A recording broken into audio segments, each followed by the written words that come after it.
we welcome you to this new Arabic course.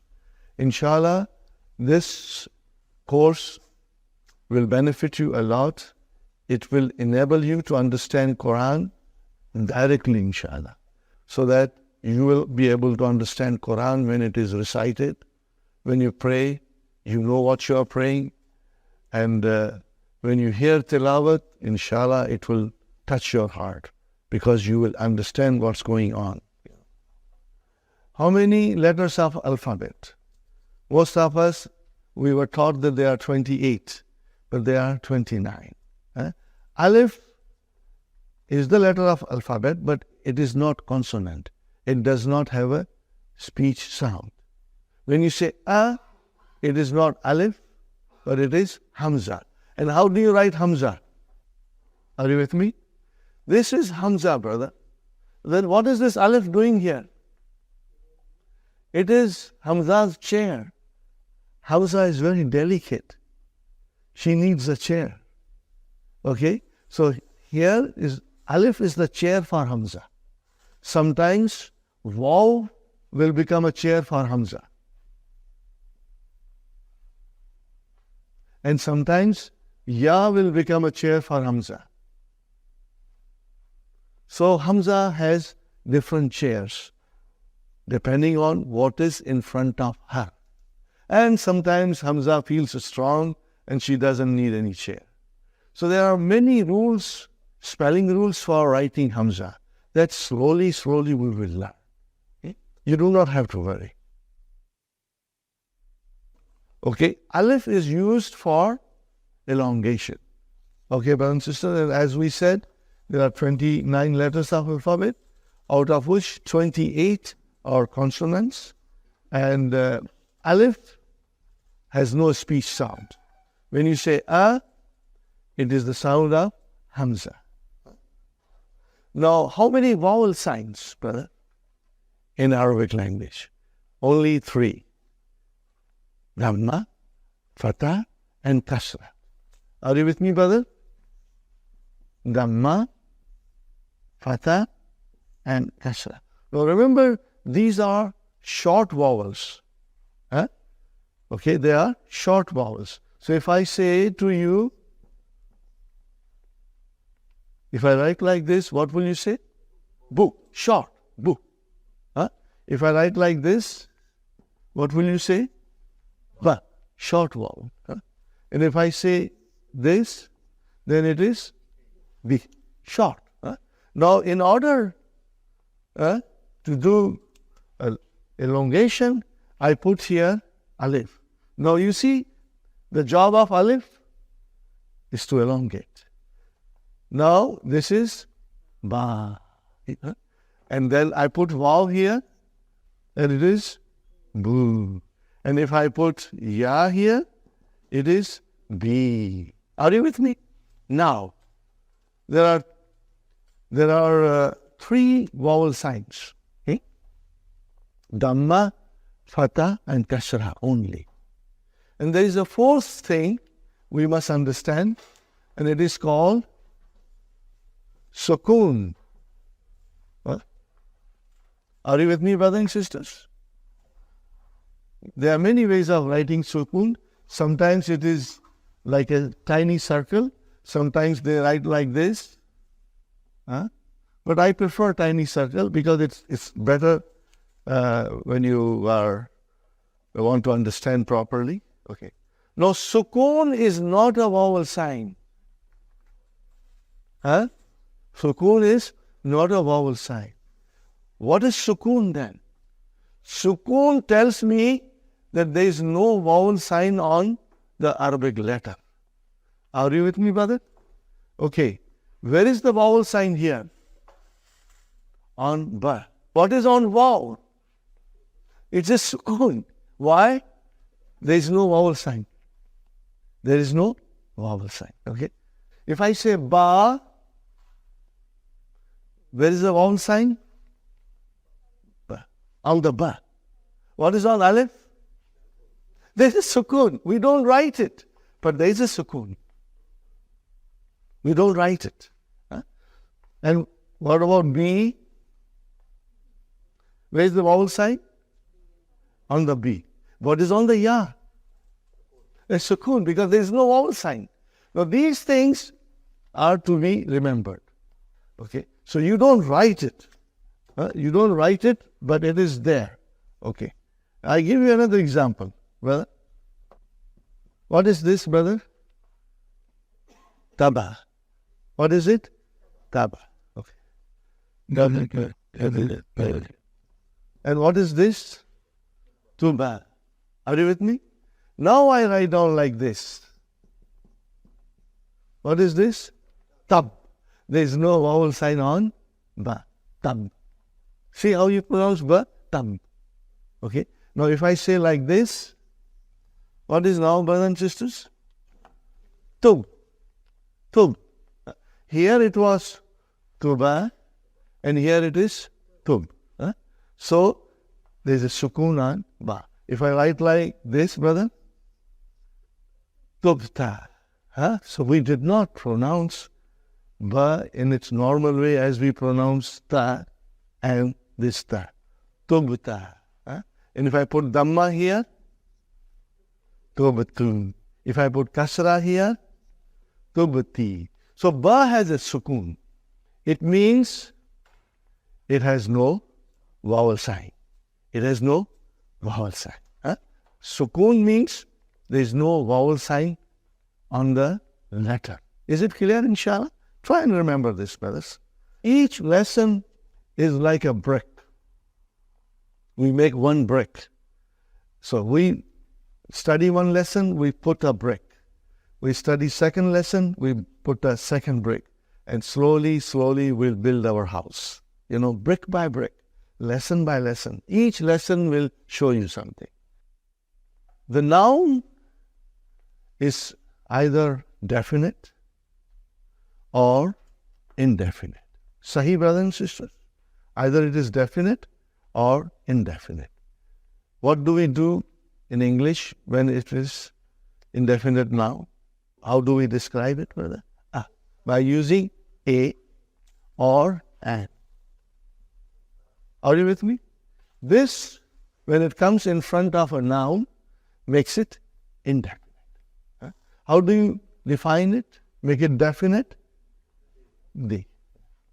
Now, in order to define an indefinite noun in Arabic, we do not have anything similar to this. But at the end of the noun, we put double vowel sign. Are you with me? We put double vowel sign. If the noun ends with a dhamma, then we put two dhammas. If the noun ends with a fatha, then we'll put two fathas.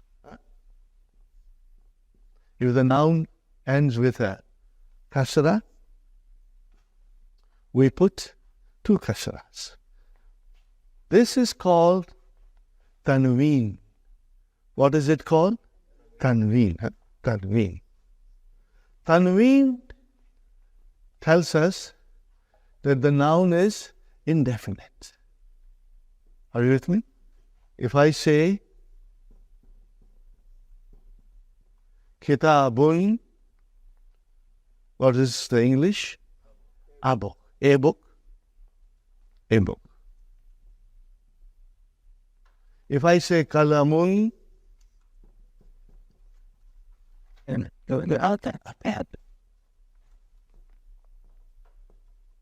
if I say baytun, a house.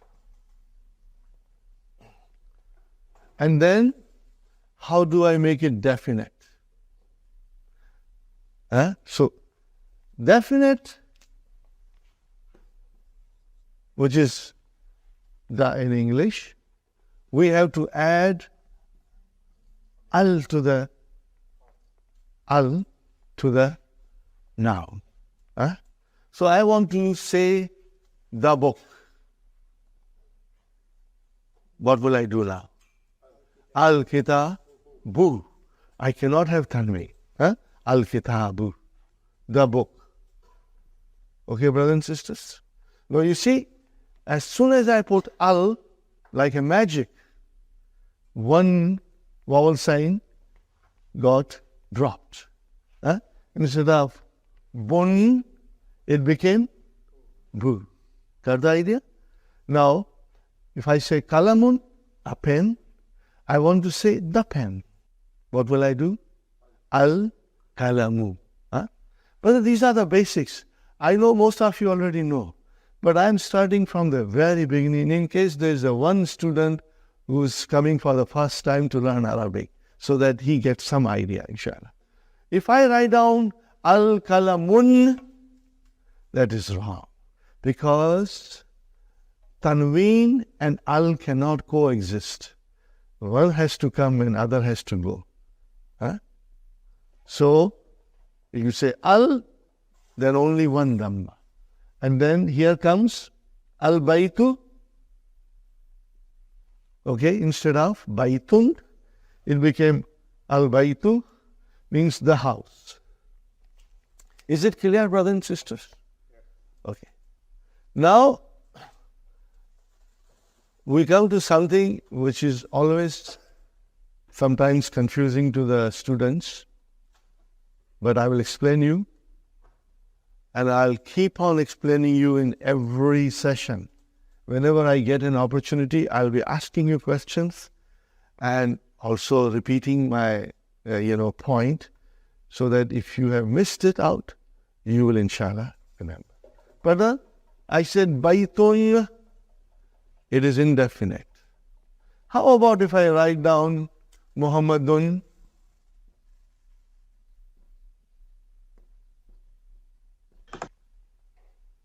There is a tanween there which always tells me that the noun is indefinite.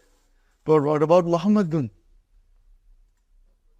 Is it definite or indefinite? It is definite. Brother, how come?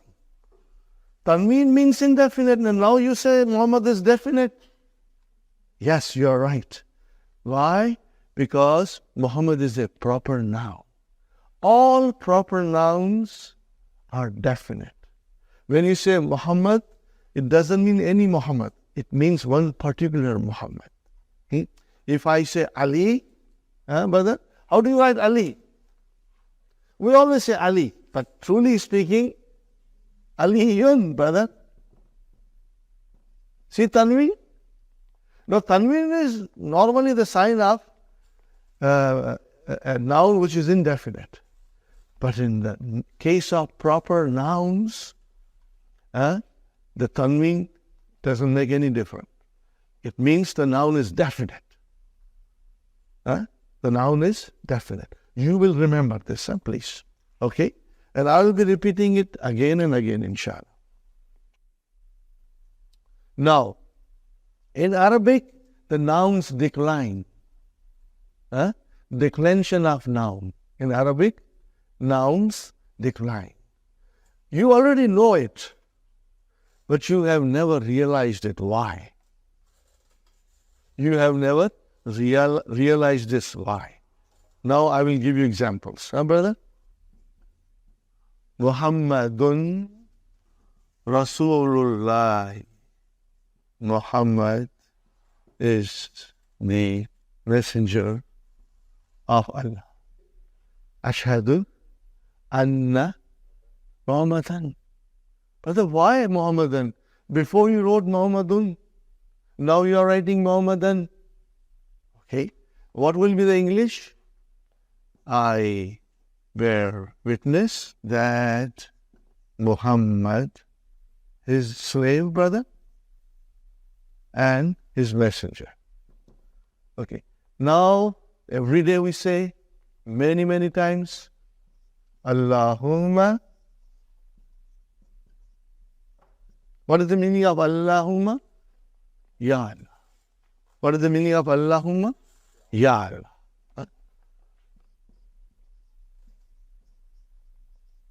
Allahumma salli. We say every day, Allahumma salli ala Muhammadin. Oh Allah, send your blessings on Muhammad. Are you with me, brothers and sisters? Do you see any change in English where we wrote down Muhammad? We did not change anything in English. Well, what about in Arabic, brother? What's going on here? Sometimes you are saying dun, sometimes you are saying dan, sometimes you are saying din. What's going on? This is what we are going to learn and understand.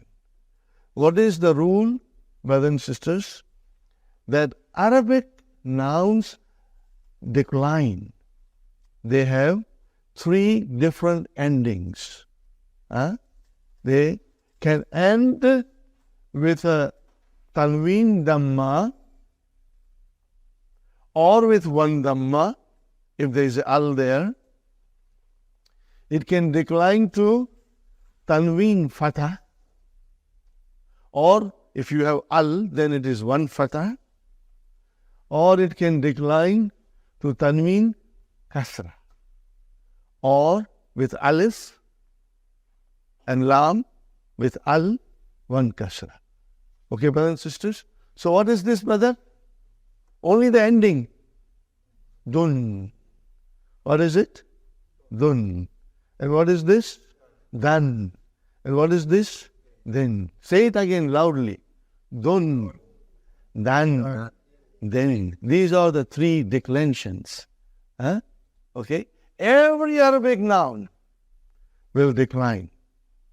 Sometimes you will see it, and sometimes you won't see it, but we are going to learn everything. And why it happens, brothers and sisters? This is what we are going to learn. And this is what you will be watching in the Quran. You will be looking. When you are reading, you will notice this.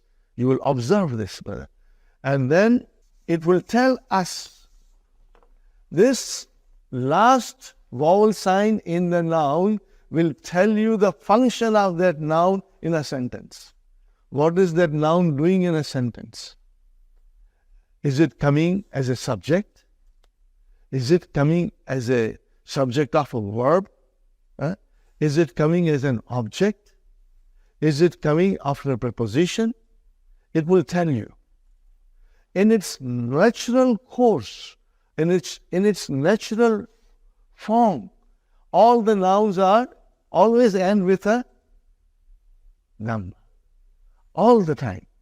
They change when something happens in the sentence. When they perform a different function in the sentence, then they change, brother. Let's learn the terminology now. If the noun ends with a dhamma, be it a tanween or one, it should end with a dhamma. Be it a tanween or a single dhamma. It is called marfu. What is it called, brother? This you will have to memorize. Marfu. You will say the noun is marfu. Okay? What do you call it in English? You will call that it is in nominative case. Okay? Now, if the noun ends with a fatha, be it a tanween, or be it a one single fatha at the end of a noun, then we say it is mansoob. What is it, brother? It is mansoob. What do we call it in English?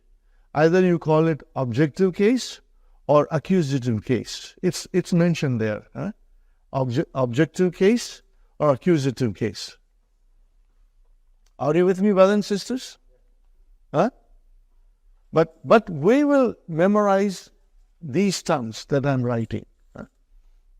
Now, if the noun ends with a kasra, be it a tanween or one, we will say the noun is majroor. Not majboor, majroor. Okay? Majroor, majroorun. Are you with me? And in English, it is called genitive case. Okay, brothers and sisters? So, today you must memorize marfu, mansub, and majrur. We will repeat it every day. And brothers and sisters, this thing will stay with you all the time when you're reading Quran. It is in the back of your mind that the nouns can be marfu, according to the function it performs. It can be mansub or it can be majrur. I made a little song, out of this. When I say dun, it's marfu. When I say dan, it's mansub. When I say din, it's majrur. When I say dun, it's marfu. When I say dan, it's mansub. When I say din, it's majrur. Therefore, dun dun dan dan din din, dun dun dan dan din din, dun dun dan dan din din, dun dun dan dan din din, dun dun dan dan din din, dun dun dan dan din din, dun dun dan dan din din, dun dun dan dan din din. Haza.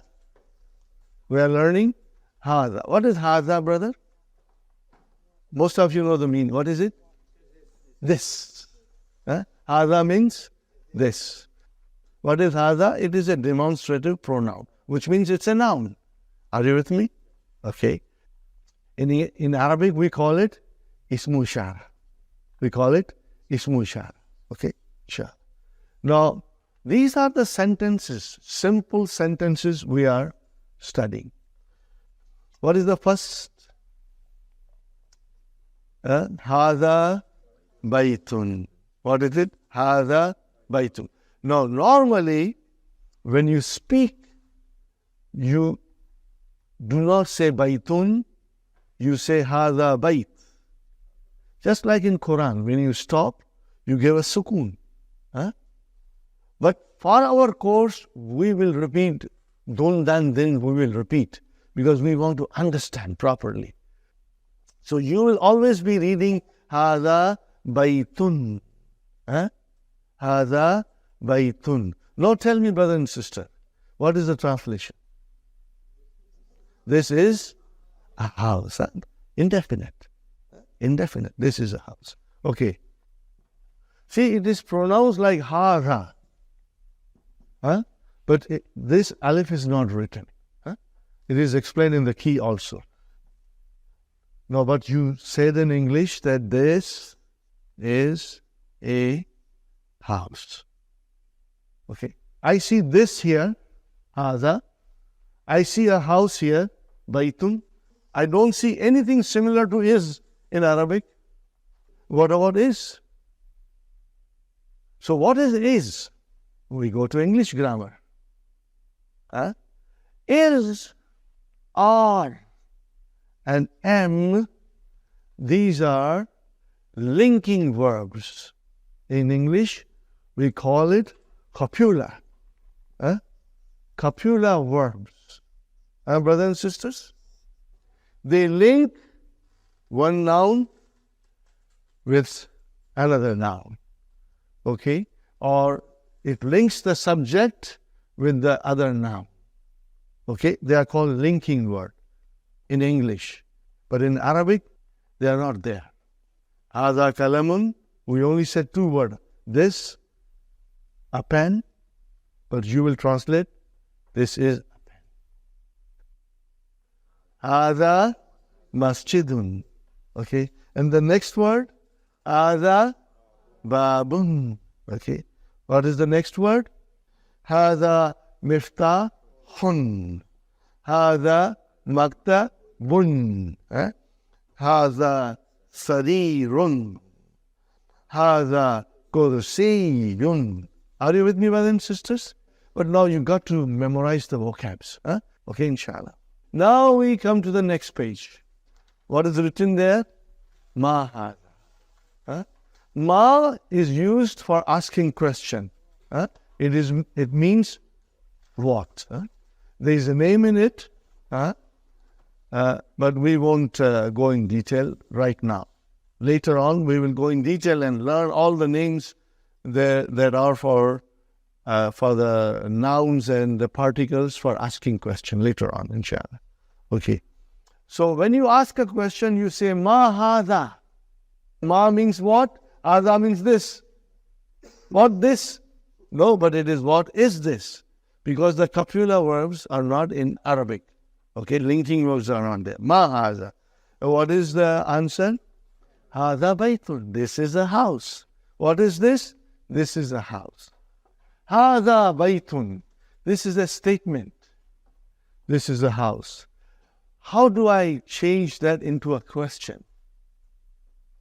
By just putting Hamza. What will you say now? Ahaza baytun. But then you'll have to put a question mark. And you have to even change your tone. Ahada baytun. Now you're asking a question. So your tone has changed. Is this a house? Is this a house? So this putting Hamza in front of a statement, change it into a question. Are you with me? No other changes. Just by putting Hamza in front of a sentence, you change into a question. Are you with me, brother? And what is the answer? Na'am. What is the answer? Na'am. Okay? Or if it is negation, you will say la. Okay, brother, what is naam and la? What are they? Are they nouns?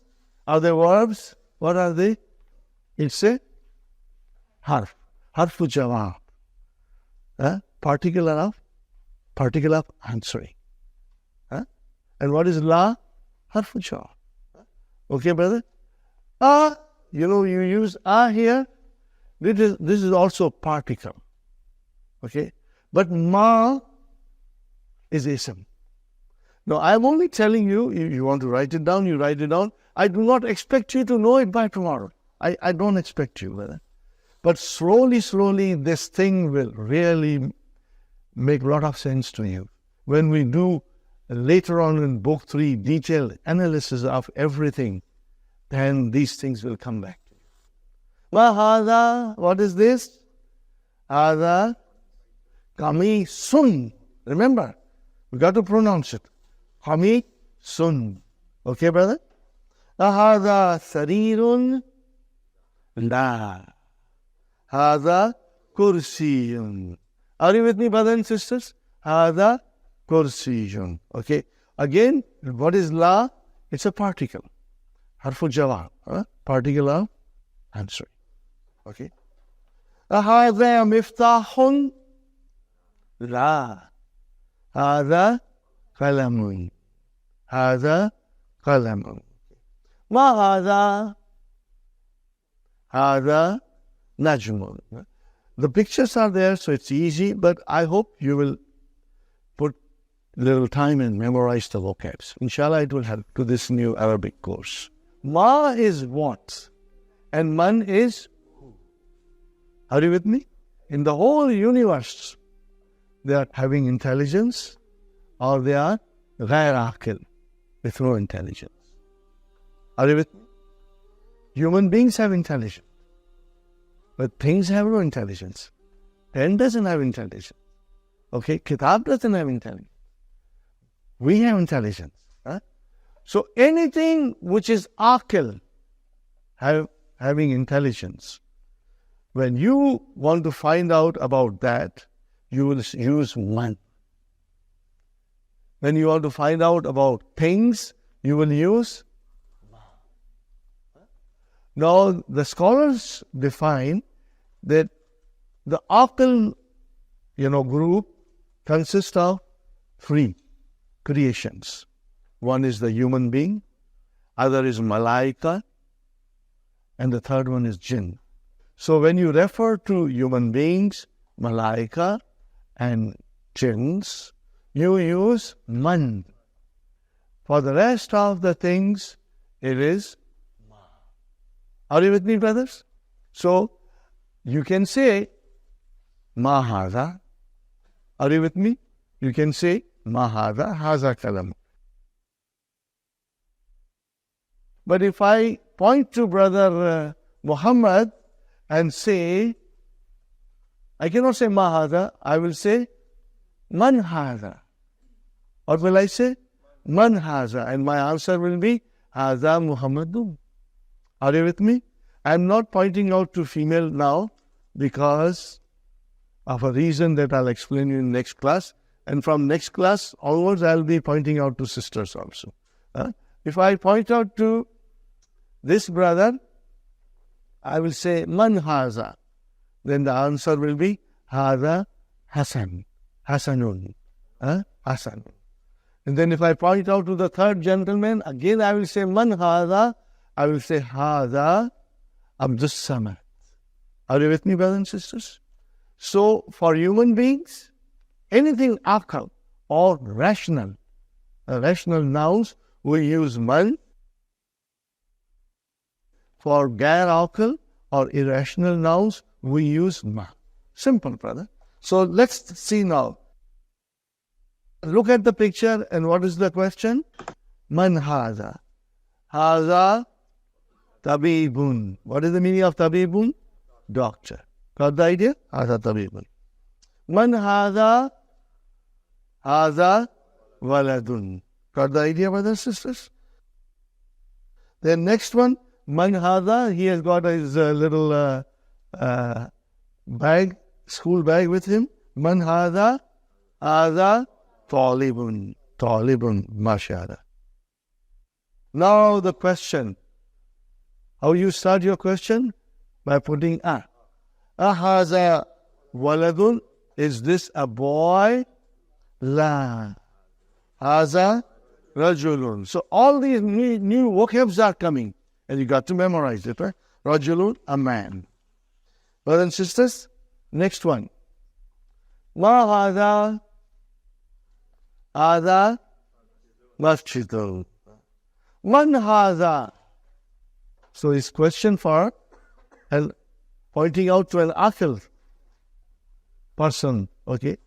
Man hadha, hadha tajirun. What is the meaning of tajirun? Merchant. Very good. Merchant, businessman. Then haza kalbun, dog. Okay. Haza kalbun, la. Haza kittun, mashallah. So, brother, kittun, a cat. Haza himarun, haza himarun. Okay, brother. هذا حمار لا هذا حصان. All these vocabs, you must do it at home. Huh? Donkey, horse, okay. ما هذا هذا جمل. هذا جمل. Got the idea, brothers and sisters? ما هذا هذا ديك. Rooster. هذا ديك. Now again the question is, man hadha, towards a human being, pointing out to human being. Man hadha, hadha mudarrisun, mudarrisun. Hadha mudarrisun. Remember sun. Hadha qamisun, la. Hadha mindilun. What is the meaning of mindilun? Handkerchief. So we have to remember all these vocabs, brother. Now,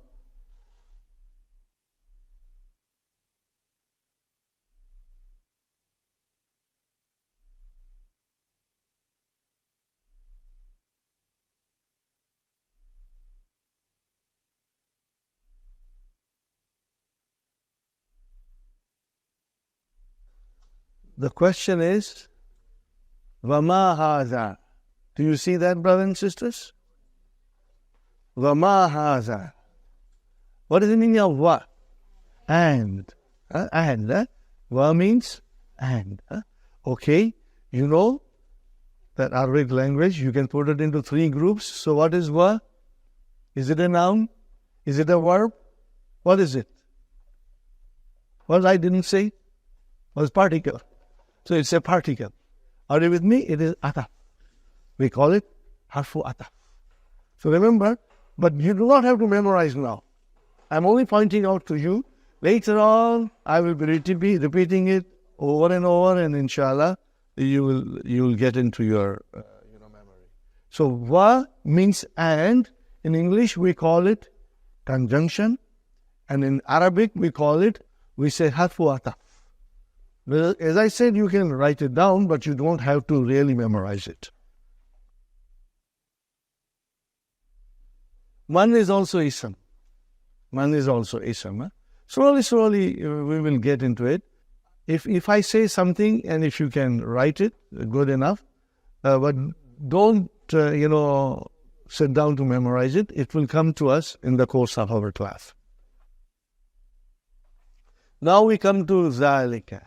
It's a pronoun. What kind of a pronoun? Demonstrative pronoun. And what do we call in Arabic? Ismu ishara. Okay. Now what is the difference between this and that? If both are pronouns, demonstrative pronouns. In Arabic, we'll say, Hada ismul ishara lil kareem, for something that is closer. And zalika ismul ishara lil ba'id, for far things. Hada qalamun, zalika babun. So when I have to point out something which is far, you just use zalika. Ready, brother? The question ma is same. Ma zalika. What is the meaning, brother? What is that now? We are talking about that. Zalika najmun. That is a star. Hada masjidun, which is closer to us. Wazalika. What is the meaning of wazalika? And there is a house. Hada hisanun. This is a horse. Wazalika himarun. Are you with me, brother? Zalika himarun. Now, we want to ask a question. So we are bringing Hamza in front. Azalika kalbun? La. Zalika kittun. That is a cat. Okay. Ma zalika? Zalika sarirun. Now we come to human being and we say, Man hada wa man zalika. Who is this and who is that? What is the answer? Hada mudarrisun wa zalika imamun. Imam, the one who leads us in the prayers. Okay, brother? Ma zalika? Zalika hajarun. Look at the vowel signs, brother, and try to, inshallah, understand and memorize it. Zalika hajarun. What is the meaning of hajarun? A big rock. Right? Hada sukkarun. Look at the shadda on kaf. Hada sukkarun. Wadhalika labanun. This is sugar and that is milk. Now, brother, sukkarun. Okay? This is an Arabic word. In English, we say sugar, but it has been derived from Arabic. Sugar is derived from sukkarun. Are you with me, brothers?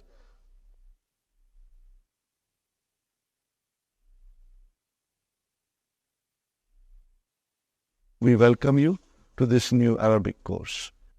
When you say a sentence, in Arabic we say al-jumlatu. Sentence is a group of words which make complete sense, brother. A group of words which does not make complete sense, then it is not a sentence. Then we can call it a phrase. Okay, we call it a phrase. So here we are concerned with sentence. Okay. Now, in Arabic language, there are two kinds of sentences. How many kinds? Two kinds. One is called al-jumlatul ismiyatu, and other is called al-jumlatul fi'aliyatu. Fi'al. Remember, fi'al means verb. Are you with me, brothers and sisters? Fi'al means verb. Okay.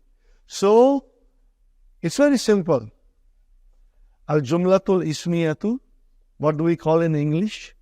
Nominal sentence will begin with a noun. And al-jumlatul fi'liyatu, in English, verbal sentence will begin with a verb. Okay, fine. Easy, very easy. Let's talk about in English. A nominal sentence has two parts. It's broken into two sections. Section number 1, subject. What is section number 2? Predicate. Subject is a noun that we are talking about, and predicate is a statement about the noun. It gives a little more detail. Subject in Arabic is called al-mubtada. Al-mubtada. Or you can simply say mubtada. What will you say? Mubtada. Those who know Urdu, for them it's very easy because they use mubtada. Jisse ibtida hoti hai. It's things with which you begin something. Mubtada. What is the meaning of mubtada? The thing which begins with. Okay? Something that is used to begin something. Mubtada. Okay? Subject. And what is called predicate in Arabic? Very simple. Al-khabaru. Or you'll say khabar. Are you with me? Khabar means news. What is the meaning of khabar? News. But as I said, brother, in English, we have subject and predicate. Are you with me? But in Arabic, we have mubtada and khabar. Are you with me, brother? Subject, predicate. Subject means mubtada, predicate means khabar. Every sentence, if it is a jumla ismiya, will have these two parts. There will be a subject and there will be a predicate. Now we come to al-kalamu maqsoodun. What is the meaning now? Say it loudly. The pen. What did you say? The pen. You started the sentence with the pen. The pen is broken. You started with that. You will always start with, what did you start with? The. It means you started with a definite noun. The mubtada will be most of the time definite. And then, brother, what about the khabar? Khabar will be most of the time indefinite. So you won't say I in it because it's an adjective. But if I say Muhammad is a doctor, so what will you say? Muhammadun tabibun. Muhammad is definite, but tabibun is a indefinite. Are you with me? Now, more example, brother. Haza baitun. Are you with me? Baitun, a house. But haza, okay, actually it is definite. We are not going to go in detail now, but later on we will explain you that even haza is a definite. Because when you point out to something, it is something particular. But we will go in detail later on. Rule number 2. Mubtada will always be marfu. Are you with me? Mubtada will always be marfu. What is the meaning of that? It will end with a dhamma. See, now we are coming, right away we are coming to what we were trying to say in the beginning. That noun, it can be marfu, it can be mansub, or it can be majrur. Now, as I said, we want to know why they are marfu and mansub and majrur.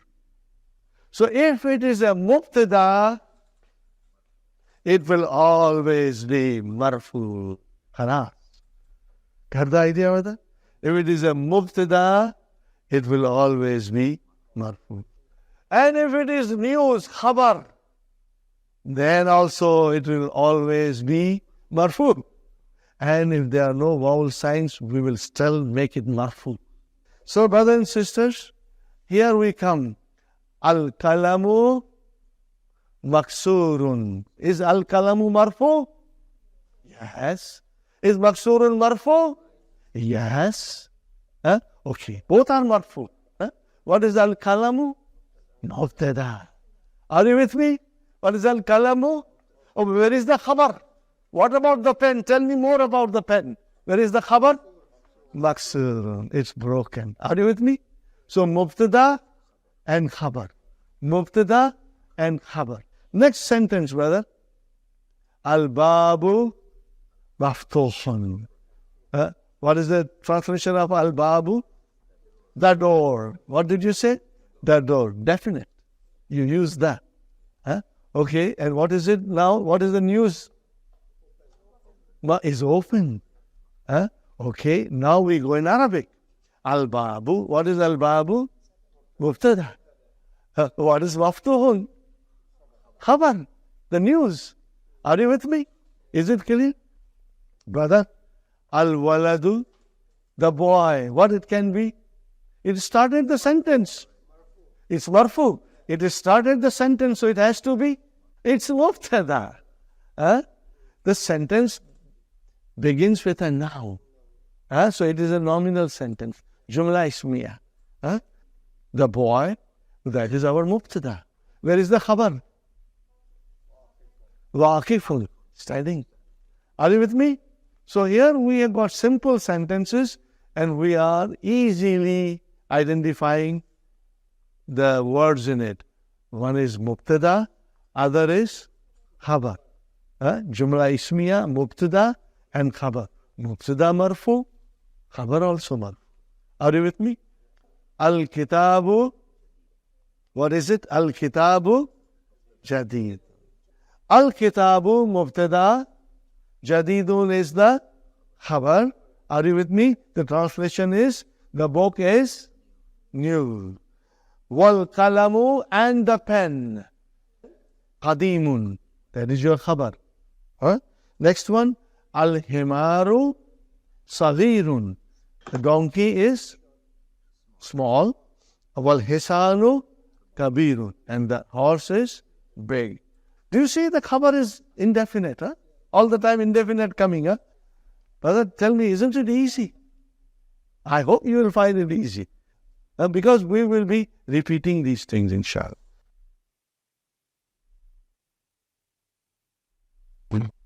The grammar of Arabic language came from the Quran. The Quran dictates the grammar of Arabic language. So everything that you want to learn about Arabic grammar, the Quran is going to teach you. And everything we will learn, brother. And from time to time I'll bring examples, even examples of exception to the rule. We will find it on the Quran, and you will love it. And most of you are very well into Quran. You have been studying for a long time. You have memorized. But now you will understand the Quran from a different perspective. It will come to you in a different colors, And inshallah, we will feel the magic of Quran in our heart. Inshallah. What is the first sentence, brother? Hada baytun. I want you to analyze it. Yeah. What are you looking for? Sister Salma? Mubtada and khabar. We are only looking for these two things. Okay. So when you say hada baytun, where is mubtada? Hada is your mubtada. And remember, it is definite. It is definite. Because when you say haza, you are pointing out to something particular. So it is definite. In fact, let me tell you a rule. All pronouns are definite. All pronouns are definite. Because the pronoun replaces noun. We will learn more about pronouns. Okay? So hada is the pronoun, and pronouns are all definite. Okay? By their nature, they are all definite. Okay, fine. Hada baytun. So hada is definite. Because we know mubtada has to be definite most of the time. Okay, hada baytun. What is hada? Mubtada. What is hada? Mubtada. Oh, where is the khabar? Baytun. But I told you this is all halwa puri. Now do you believe me? It is all halwa puri. Zalika najmun. Zalika najmun. Where is mubtada? Zalika najmun is khabar. Remember, mubtada is marfu. So zalika is marfu. What is zalika? A pronoun. Are you with me? Zalika is pronoun. And all pronouns are definite. Definite. Are you with me? All pronouns are definite. Al-muhandisu. What is the meaning of muhandisu? Engineer. Al-muhandisu jalisun. It is sitting. Where is mubtada? Al-muhandisu jalisun. Khabar. Okay. Now next one. What is given here? Can you see the next one? What is given here? It is the khabar that has been given. So we have to bring a proper mubtada. But then we have to bring it from our head. It's not mentioned here. And mubtada is marfu, and it is also definite. Are you with me, brothers and sisters? It is definite. Fine. Nazifun. Something is nazifun. Something is clean. Are you with me? Tell me. Al-kamisu nazifun. So you started with al. Mubtada. Are you with me, brothers? Al-kamisu. MashaAllah. Next one is maksurun. Something is broken. So you are bringing now mubtadas. Al-maktabu maksurun. Mubtada khabar. Very good. Qaribun. Al-masjidu qaribun. Whatever you can say. Okay, brother? Something is far. Al-kamaru ba'idu. Very good, brother. And when your answers are correct, I get a special happiness that things are now, working and you're understanding. I would like you to memorize them, the vocabs. The vocabs we should memorize. And from now onwards, we should make a special effort to memorize. Allahu. Definite. What is this? Jumla ismiya. What is this? Mubtada. Where is the khabar of this? Ghafur. Allahu Ghafur. Allah is most forgiving. So the idea is that we have to read Quran and ponder over it and understand it, and then only we'll receive the guidance. Otherwise, it will all go over our head. If we want to be happy in our lives, the only thing that will give us eternal happiness will be the understanding of Quran and following the guidance of the Quran. Because Quran will become your shield. The life is not bed of roses. There will be ups and downs in the life, but Quran will protect you. Quran will guide you. Quran will give you sabr. Quran will show you the way out of it. Because Quran is what our hearts and our minds need to take us from the miseries of this world. You want happiness? You want happiness in life? Money, children, they're all temporary happiness. But the permanent happiness will come from understanding Quran and by being nearer to the Quran, inshallah. Brothers and sisters, I explained you in a way that my feeble mind understands a little bit of it, and I found happiness in the Quran that I had looked up for in my whole life, and I did not find happiness. Now I am so very, happy every single day, because when I read the Quran, I understand. I try to understand. If I don't understand, then I've got the dictionaries and I've got all the books.